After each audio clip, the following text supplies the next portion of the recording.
When I walked back into my house after spending 3 sleepless nights at my mother's bedside in the hospital, the last thing I expected was to hear pounding, muffled, frantic pounding, coming from the basement door. At first I thought I was imagining it, like my brain was playing tricks on me because of the exhaustion. But then I heard it again, louder, sharper, and then a voice, my wife's voice, screaming my name. I don't think I've ever felt my blood run cold the way it did in that moment. I stood there frozen, staring at the door, because none of this made sense. My wife shouldn't have been home. She was supposed to be staying with her sister during my trip. And my daughter, God. The thought hit me so hard my knees nearly buckled. Where the hell was my daughter? When I unlocked that basement door and saw my wife tied to a support beam with duct tape on her wrists and ankles, crying so hard she could barely breathe. And when she looked at me with those terrified eyes and said, "It was our daughter." She did this. I swear the entire world tilted sideways. And that's why I have to ask you right now, before I explain anything else, was I wrong for what I did next? Tell me honestly, because even I don't know anymore. Let me go back to the beginning, because none of this will make sense. Unless you understand the absolute chaos my life had already become in the days leading up to that moment. My mom had been rushed to the hospital after a stroke, and doctors didn't know if she would stabilize or decline. I'm an only child, so I was the only one who could sit by her side, talk with the doctors, make decisions, sign paperwork. I barely slept, barely ate, and I spent every minute either stressing about her or worrying about leaving the house in the middle of a tense situation with my daughter, who had been acting strange for weeks. My daughter Ava is 16, smart, quiet, always been a good kid, but recently, I don't know how to explain it. It was like something switched in her. She became cold, secretive, distant, angry at everyone for no reason. My wife, Emily, chalked it up to teenage moods, but I knew something wasn't right. I'd walk past her room and hear her whispering angrily to herself, or I'd catch her glaring at her mother in a way that made even me uncomfortable. There were moments when I thought maybe I was reading too much into it. But then a week before my mom's stroke, Ava and Emily got into a fight that scared the hell out of me. Emily had found a journal in Ava's backpack filled with disturbing entries, dark fantasies, violent thoughts, things about erasing, obstacles, and proving she wasn't weak anymore. I remember Emily bringing it to me in the kitchen, her hands shaking so badly she almost dropped the notebook. And then Ava came downstairs and saw us holding it. I'll never forget the look on her face. Not embarrassment, not fear, just pure hatred. She snatched it out of Emily's hands and said, "You shouldn't have read that. Now look what you've done." That night she locked herself in her room, blasting music loud enough that the walls shook. I told Emily we'd get help, therapy, something. She agreed, but we hadn't taken any steps yet because the very next morning my mom was in the hospital, and everything else just fell apart. I told Emily she should stay with her sister for a while so she wouldn't be alone, especially if Ava was in one of her moods. She agreed reluctantly, and told me she would make sure everything stayed calm until I got home. I left thinking things were stable, or as stable as they could be. But the night before I returned home, Emily stopped answering my messages. I figured she was asleep or overwhelmed, and I didn't push it. Little did I know that something horrific was happening inside my own house. When I opened that basement door and saw Emily tied up, gagged, bruises forming on her wrists where she'd been struggling, my body moved before my brain did. I ran to her, tore the tape off, helped her sit down, checked her for injuries. She grabbed my shirt and sobbed into my chest like she was drowning. And when she finally managed to speak, what she said made me stumble backward. She said Ava had tricked her into coming home, that she'd told Emily she wanted to talk and apologize, that she felt guilty about the journal incident.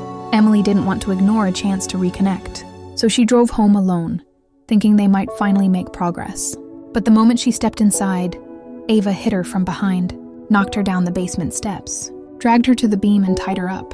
And then, this is the part that made my entire stomach twist, Ava told her she wasn't doing this out of anger.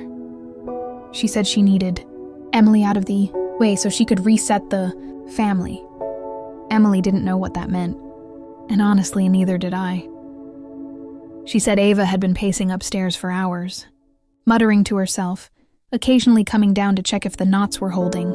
Emily overheard her talking about me, about how Dad needs to see the truth. And then, somewhere around early morning, Ava left. Emily didn't know where she went or when she'd come back.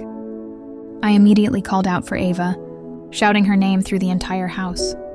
Nothing. Her room was empty. The window slightly cracked open, like she'd sneaked out. Her phone was gone too, and that's when panic started kicking in. I checked the backyard, the garage, even the neighbor's driveway. No sign of her. Emily begged me to call the police, but something in my brain wouldn't let me. Not yet. Maybe it was denial. Maybe it was some instinct telling me I needed to understand what was happening before I dragged the police into my daughter's life. I told Emily to stay in the living room, where I could see her, and then I started searching the house for any clue, anything that could explain what Ava was planning.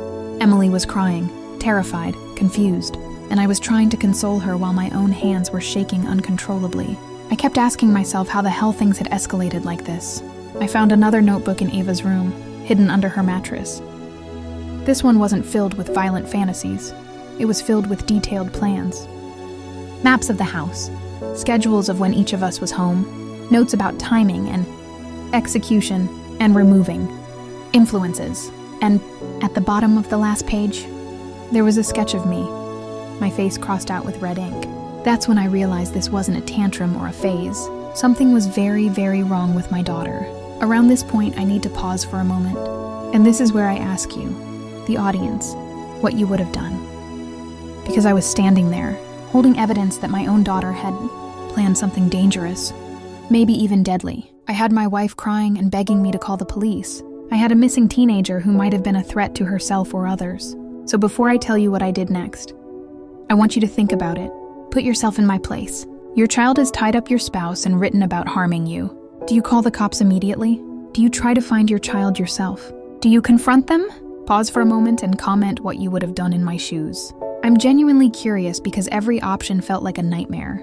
What I actually did was grab my keys and start driving around town looking for her. I know some people will say I should have stayed home, but I felt this deep, overwhelming sense that she was spiraling, and if I didn't find her fast, something terrible would happen.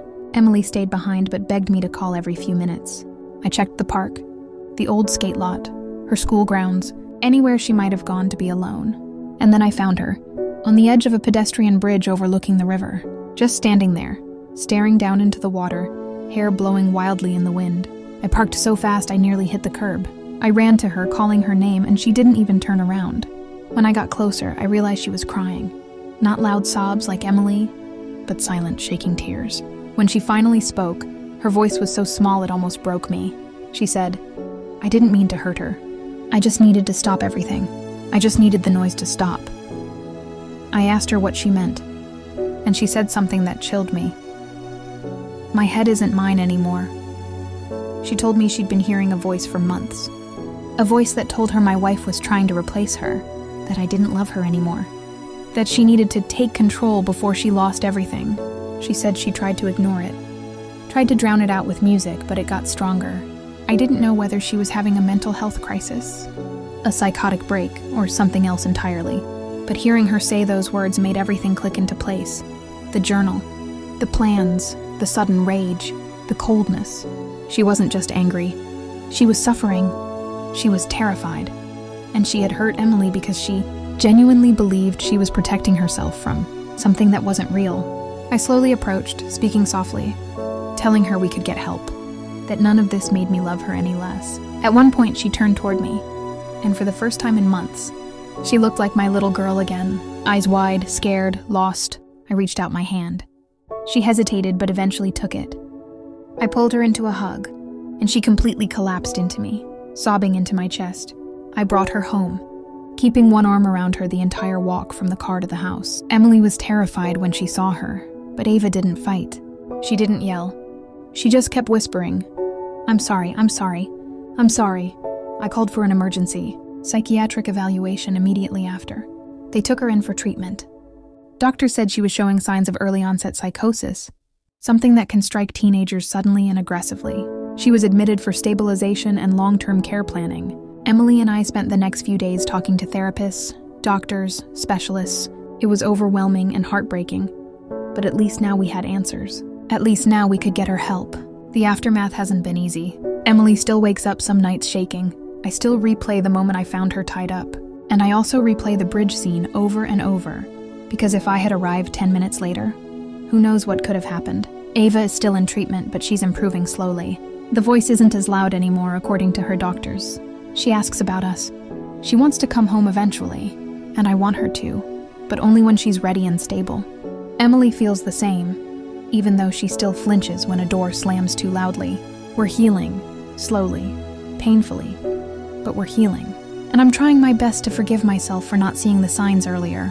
So, after hearing the whole story, I hope you understand why I'm still questioning my choices. I did what I thought was right in the moment. Maybe you would have done something different. Maybe you think I made the wrong call. I don't know.